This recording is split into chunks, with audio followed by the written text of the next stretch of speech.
नमस्कार दोस्तों, जय हिंद।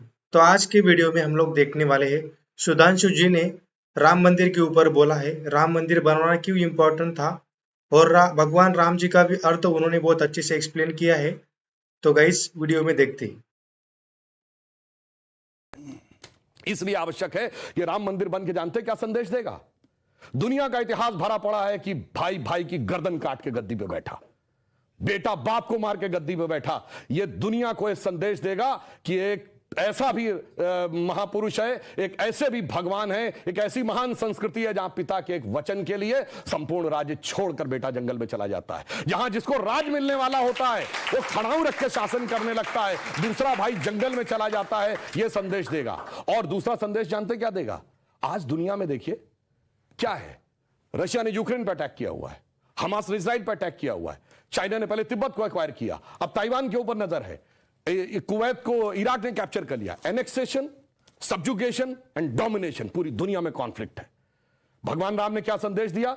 जब लंका को जीता, क्या एनेक्सेशन किया, अपने राज्य में मिलाया? नहीं। उसका सब्जुगेशन किया, कोई अपना डिप्यूटी अपॉइंट किया? नहीं। उसका कोई डोमिनेशन किया कि कोई उससे ट्रीटी रिक्वायर? नहीं।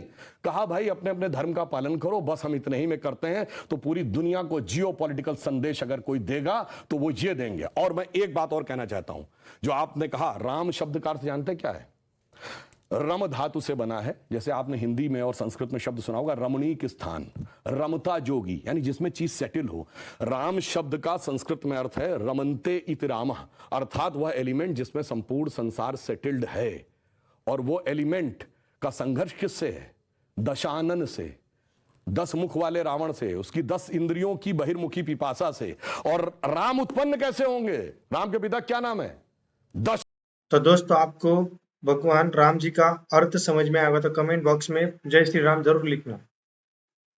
रथ, तो 10 इंद्रियों को रखेंगे तब डिवाइन एलिमेंट आपके अंदर उत्पन्न होगा। Extrovert tendency of all the 10 senses को डिस्ट्रॉय करेगा और धर्म स्थापित होगा। जब ये कहने लगते हैं ये राम वो राम, तो मुझे जानते क्या नजर आता है? वही बच्चों को एलिमेंट्री पढ़ाया जाता है 1 2 3, फिर आगे जाके वो फ्यूचर में एमएससी मैथमेटिक्स भी करता है, बैलिस्टिक इक्वेशन भी बताता है। पर ये कहेंगे नहीं वो बैलिस्टिक इक्वेशन है तो फिर तो 1 2 नहीं पढ़ाना चाहिए, क्योंकि वो तो अलग है। मैं पहले भी उदाहरण दे चुका हूं। 4 - 3 = 1 होता है। आप सब ने जब क्लास 2nd 3rd में एडिशन सब्सट्रैक्शन सीखा हो, अगर आप 3 - 4 कर दें टीचर डांट देती थी। बेवकूफ ये नहीं पता कि 3 - 4 नहीं हो सकता, पर 3 - 4 होता है -1। ये बताएंगे -1 का स्क्वायर रूट होता आई, जो सारी बैलिस्टिक इक्वेशंस का मेन अंग। तो उस लेवल पे पहुंचिए तो समझ में आएगा जिसको आप कह रहे हैं बचकाना है वो कितना आलिशान है। ये जाके समझ में आएगा। डॉक्टर कलाम से पूछिए तो -1 के स्क्वायर रूट का अंतर समझ में आएगा। तो राम की कथा बहुत गहरी है और इसीलिए रामचरितमानस क्यों लिखा है? राम के चरित्र को मन में धारण करिए। रावण हर चीज में राम से बड़ा था जब राम लीला कर रहे थे। वैसे तो वो ईश्वर है, हर चीज में बड़ा, पैसे में बड़ा, उनके बाद सोने की लंका, उसके बाद रावण रथी विरत रघुवीरा। अगर देखा जाए पावर में उनसे ज्यादा बड़ा, 10 आदमियों की ताकत उसको, उनसे बड़ा पंडित मुस्सा जोधा और ना कोई दूजा है। अपने शीशों को काट काट शंकर को मैंने पूजा। वो कहता है इतने बड़े पुजारी तो राम भी नहीं थे, फिर किस कारण से वो हार गया? चरित्र में राम बड़े थे। इसीलिए तुलसी ने कहा रामचरितमानस। और चरित्र की याद दिलाएगा यह मंदिर, जो सिर्फ भारत के लिए नहीं पूरी मानवता के लिए श्रेष्ठतम मानवीय मूल्यों का प्रतीक होगा। इसलिए 21वीं सदी का महान भारत बगैर राम मंदिर के संभव नहीं था। इसीलिए अमृत काल के उषा काल में राम मंदिर उभर के सामने आ रहा है। बहुत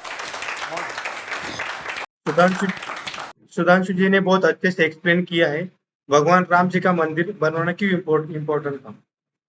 बहुत अच्छी बात आपने कही, लेकिन आपने जो बात की सिया राम, सिया के बिना राम, सिया के बिना राम, मैं यही सवाल पूछ, सीताराम येचुरी जिनके नाम में भी सीता भी है राम भी है, अब उनको दिक्कत है, उनको लगता है ये हमारे कॉन्स्टिट्यूशन के खिलाफ। मैं उसका भी जवाब दे दूं। देखिए बहुत लोग कहते हैं कि सिया राम, जय सिया राम बोला जाता है। नहीं, हमारे बोला जाता सियावर रामचंद्र की जय। भगवान का नाम लेकर नमः पार्वती पतये हर हर महादेव। मगर यहां पे क्या है? तो रामलला का मंदिर है। अभी तो रामलला है, बालक है। जब बड़े होंगे, विवाह होगा, तब सिया राम होंगे ना। अभी तो श्री राम ही है, रामलला है। तो जब राम मंदिर का बात आएगी, रामलला का मंदिर में तो जय श्री राम ही होगा। जब वो बड़े होकर राजा राम बनेंगे तो जय सिया राम होगा। और जय Shri Ram is a battle cry, ये भी कुछ लोग कहते हैं। सीताराम येचुरी जिन्होंने कहा कि ये हमारे संविधान के खिलाफ है, कि इस तरह से पूजन हो, इस तरह से उद्घाटन हो। भाई निमंत्रण आता तो दिक्कत, नहीं आता तो दिक्कत, दोनों तरफ मोदी की दिक्कत। गुस्सा राम पर क्यों? नविका जी, मैं तो नविका जी ने बहुत अच्छा क्वेश्चन पूछा है, अभी देखते हैं आगे। मर्यादा पुरुषोत्तम राम का उपासक हूँ, मेरा नाम ही पवन कुमार है, तो मैं तो उनके साथ ही हूँ। पर कभी कभी मुझे सुधांशु जी की बात से लगता है कि संविधान को हटा देना चाहिए। अब सारी प्रेरणा के स्रोत श्री राम है। मतलब इस देश में, इस महफिल में, इस अंजुमन में बहुत से ऐसे लोग हैं जो श्री राम को भी मानते हैं और चिदानंद रूप शिवोहम शिवोहम को भी मानते हैं, देवी को भी मानते हैं। तो मैं समझता हूं कि एक हद तक तो ये कहना सही है कि श्री राम इस देश की, जैसे मेरे मित्र रंगनाथन जी ने कहा, एक सिविलाइजेशनल वैल्यूज के प्रतीक हैं। और हम हैं एक एंशिएंट सिविलाइजेशन और एक young nation. We are an ancient civilization. तो श्री राम का पूजन, उनके लिए एक भव्य मंदिर बनाने में कोई किसी को परेशानी नहीं होनी चाहिए। साथ में मैं ये कहना चाहता हूं कि सब चीज को दरकिनार करके अब श्री राम को, कि वो हर चीज के वो आज प्रेरणा, यानी इस देश में अगर श्रीलंका के साथ हमारे संबंध बनने तो हम श्री राम जी के पास जाएं। ऐसा भी नहीं होना चाहिए। देखिए, क्योंकि मैंने शुरू में ही कहा नविका जी, श्री राम का असल स्वरूप ब्रह्म है, जो आप में भी है, हम में भी है, हर संप्रदाय में, हर समुदाय में है, सब में है। और एक श्री राम जी की खास व्याख्या है। जब उनकी पैदाइश होती है, तुलसीदास लिखते हैं, भय प्रगट कृपाला दीन दयाला। वो कृपालु हैं।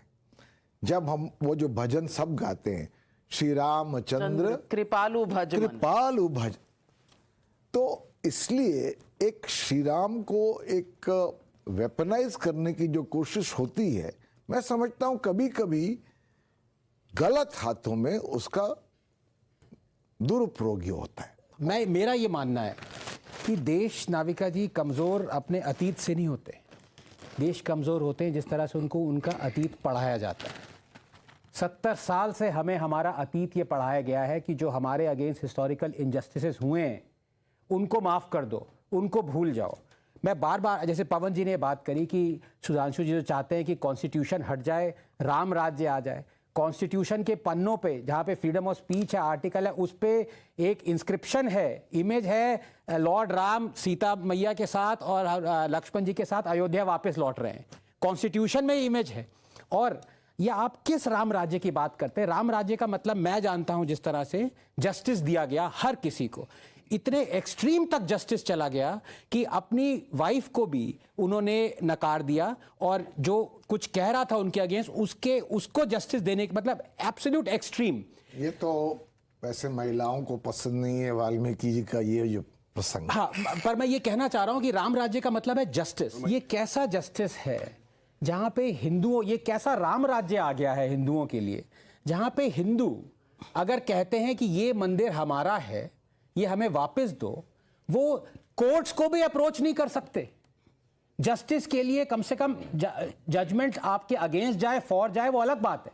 यहां पे तो आपने प्लेसेस ऑफ वर्शिप एक्ट लगा दिया है राम राज्य में, जहां पे आप कोर्ट के पास भी नहीं जा सकते। ये कैसा राम राज्य है जहां पे आपने सिर्फ टेंपल्स को कंट्रोल किया है, जहां पे 7 लाख हिंदूज अपने ही देश में, मेजॉरिटेरियन स्टेट में, हिंदू राष्ट्र में रेफ्यूजीज हैं। हिंदू राष्ट्र मत बोलिए, ऑब्जेक्शनेबल है। और हिंदू राष्ट्र से बहुत तो बोल चुके हैं कि लेकिन सैम पिट्रोडा जी कहते हैं कमलनाथ के फॉलोअर है। नहीं, मुझे बिल्कुल नहीं, मुझे मगर हिंदू नरेंद्र मोदी जी के फॉलोअर है। कमलनाथ के फॉलोअर कब से?